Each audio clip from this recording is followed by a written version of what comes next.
Hello, this is Seamus Kelleher. I'm delighted to be back with you all. In the past, you've heard me talk about mental wellness and suicide prevention, but today I want to talk about an incredibly important subject, and that's those who have lost somebody to suicide. My guest, Govan lost his brother many years ago, and that has impacted his life profoundly. It's one of the reasons he formed an organization called the Suicide Prevention Alliance. He's the chair and executive director of the organization, and I'm proud to be part of that organization with them. What we try to do is help those who struggle and help those impacted by suicide, and importantly, those who lost somebody to suicide. So without any further ado, I'm going to hand you over to Govan. Govan, thanks for joining us today. Thanks again, Seamus. It's really an honor for me to be here. And for all of you watching, that also touches my heart, because hopefully what we can do by having this conversation about suicide is that we can all make a difference and save lives today. One of the reasons why I do this is because I lost my brother to suicide, my brother Michael, at age 16, and I was 17 when I came home and found him. And really that was really obviously hard for myself and for my family. But really what I got from that is like no one knew what to say to me.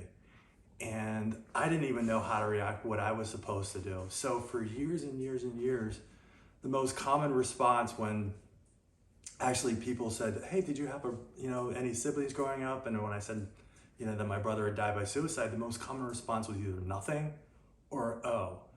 And to me, that kind of hurt me.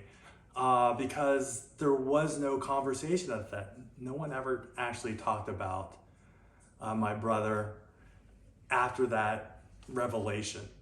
So the one thing that really made me actually want to get involved in suicide prevention is when I met another loss survivor, someone who really was working with suicide prevention in the mid-2000s, who wanted me to come on and help.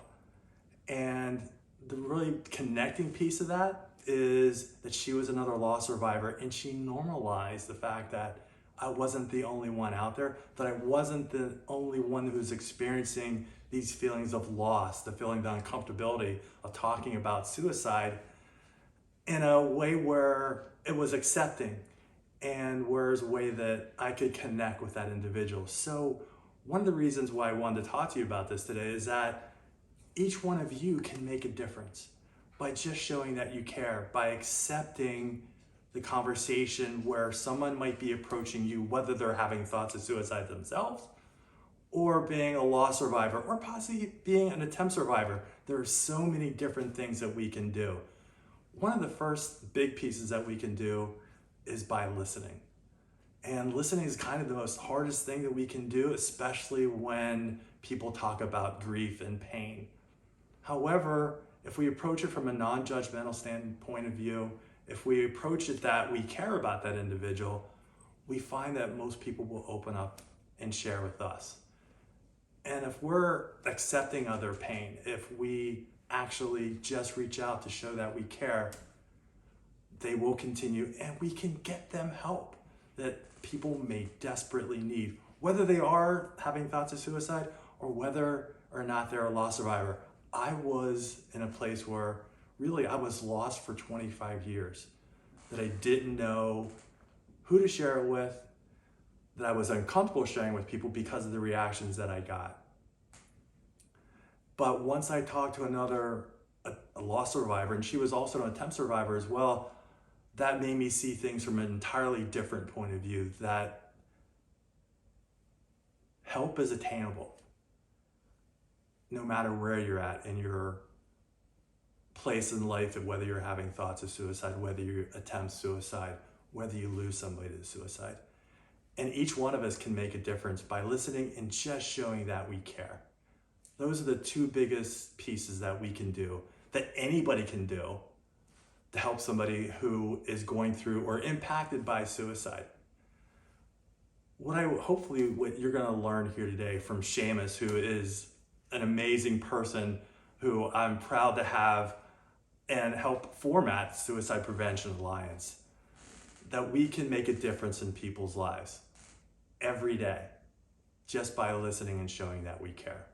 A loss survivor is someone who's lost a loved one or a friend, coworker, family member to suicide. So, a lot of us are impacted by suicide every day. They say there's at least, 25 to every one suicide, 25 loss survivors. However, what we really believe that we know that if a suicide occurs in a community, within a family, that it affects a lot more than 25 people. If we give examples of, actors or actresses or rock stars or whoever who have died by suicide, we know that it can create a huge impact on that loss. An attempt survivor obviously is someone who's attempted suicide and has lived through that attempt. A lot of times though, terminology is important because we don't want to say words like a successful attempt, someone who's died by suicide. We don't want to say a failed attempt because again, failed attempt is a judgmental term. We don't want to add any more guilt to that person who's attempted and lived through that attempt. So also one of the big words we're trying to change now is, and already has been changed in the suicide community, is using the words commit and complete. Commit in a negative context, especially with suicide, means that you've committed a crime or a sin. So the common terminology we've changed it to now is died by suicide. Again, that's not a judgmental word, and actually it's leading to being inclusive and helping people, especially loss survivors, approach mental health professionals, support groups to get the help that they need. One of the things also that we'd like to talk about is where do you go? A lot of people have no idea whether they're having thoughts of suicide, whether they're helping somebody who's having thoughts of suicide, or even attempt survivors or loss survivors. Where do we go? So there are a lot of different places, but one of the number one places we go to is the National Suicide Prevention Lifeline. And that number is 1-800-273-8255. I'll say it again, 1-800-273-8255. That is the biggest resource that's out there, that if you're having thoughts of suicide, you can call that number. If you want help and guidance on how to help somebody, you can also call that number. The number one resource for the millennial generation and below, it's that younger generation, because we've all come to using technology as a form of reaching out for help.